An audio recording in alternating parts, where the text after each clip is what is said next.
प्रिय साथियों नमस्कार। साहित्य विद KPS पर आप सभी का स्वागत है। आइए 11वां भाग आरंभ करते हैं आपके अपने कृष्णपाल के स्वर में।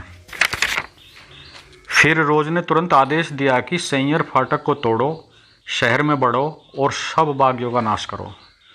खुदाबख्श के फाटक पर कहर बरसने लगा। इस समय रामचंद्र देशमुख घोड़े पर आया। उसी समय एक गोली खुदाबख्श को लगी। सैंयर फाटक का तोपखाना बंद हुआ।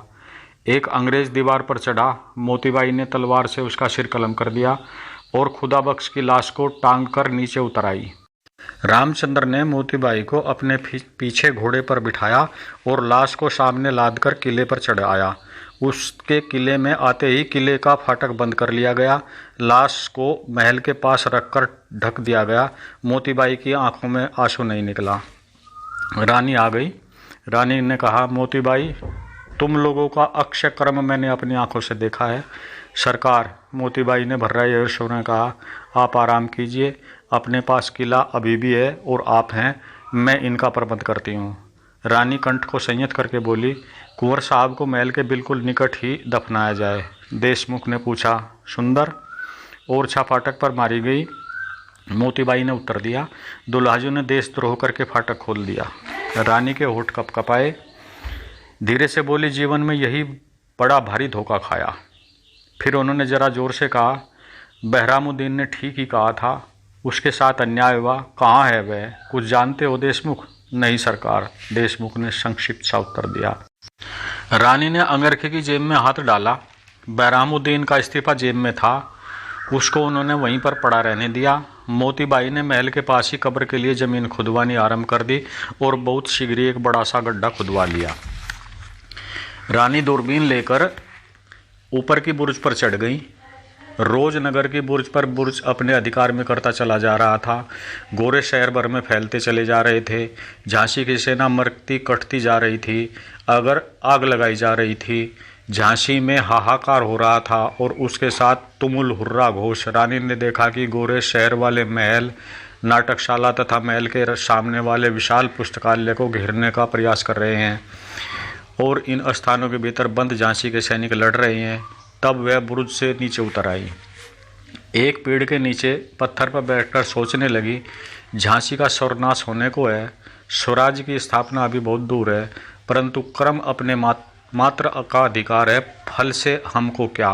वह उठ खड़ी हुई। जवाहर सिंह, रघुनाथ सिंह, गुलाम घोष, भाऊ बख्शी, गुल मोहम्मद, भोपटकर इत्यादि सरदारों को बुलवाया। उन लोगों को अपना निश्चय सुनाया। बाहर निकलकर लड़ो, गोरों को शहर से निकालो और झांसी की रक्षा करो। सलाह सम्मति का न तो समय था और न मौका। गुल मोहम्मद ने कहा, हुजूर को शुक्रिया, फौरन चले, गोरों को निकालें। रानी ने आदेश दिया। गोलंदाज अपने अपने ठियों पर काम करते रहें। भाऊ बख्शी ने आगे बढ़कर रानी के पैर पकड़ लिए। प्रार्थना की, सरकार, मुझको बाहर जाने की इजाज़त दी जाए। मेरी तोप पर किसी और को नियुक्त कर दिया जाए। अच्छा, गोलंदाजों में से केवल तुम? रानी ने कहा, जल्दी करो, विलंब का काम नहीं। बख्शी साथ हो गया। भोपटकर की इच्छा नहीं थी कि रानी बाहर जाकर लड़े, परंतु वह स्तब्ध रह गया। रानी फुर्ती के साथ तैयार होकर किले के बाहर हो गई। साथ में पठान, बुंदेलखंडी इत्यादि 1500 सैनिक। पीछे भोपटकर भी गया। दक्षिणी ओर से आकर गोरे महल के पश्चिम की ओर बढ़ रहे थे। रानी झंझावात की तरफ पहले दक्षिण की ओर झपटी, जहां से अंग्रेजी सेना घुसी चली आ रही थी। रानी का छापा इतना प्रचंड था कि अंग्रेजी सेना भागी। पूर्वी ओर के मकानों की आड़ से बंदूकें चलाने लगी। तलवारों की मार के सामने वे बिल्कुल न ठहर सकी। रानी ने चिल्लाकर कहा, आज प्रमाणित कर दो कि हिंदुस्तानी सिपाही की तलवार के सामने संसार का कोई योद्धा नहीं टिक सकता। उनके दस्ते ने ऐसी तलवार चलाई कि गोरी पलटन बिखर कर हट गई, परंतु मकानों की आड़ में से गोलियां चलने लगी। 500 पठान दक्षिण और पूर्व दिशाओं से फैलकर फिर भी गोरों को पीछे हटाते रहे और मरते रहे। रानी के महल और हाथी खाने के आसपास गोरी सेना फैली हुई थी और उसके लिए मकानों की आड़ थी। जवाब देने के लिए रानी की सेना भी उसी प्रकार उसी दिशा में फैली। गोरी सेना के कुछ सिपाही दबाव पड़ने के कारण पश्चिमी दिशा की ओर खांडेराव फाटक की ओर बढ़े। वहां उनको अटकना पड़ा। रानी उसी ओर बढ़ रही थी कि उन्होंने देखा एक सिपाही किसी मकान में से निकल पड़ा और अकेला उन कई गोरों से भिड़ गया।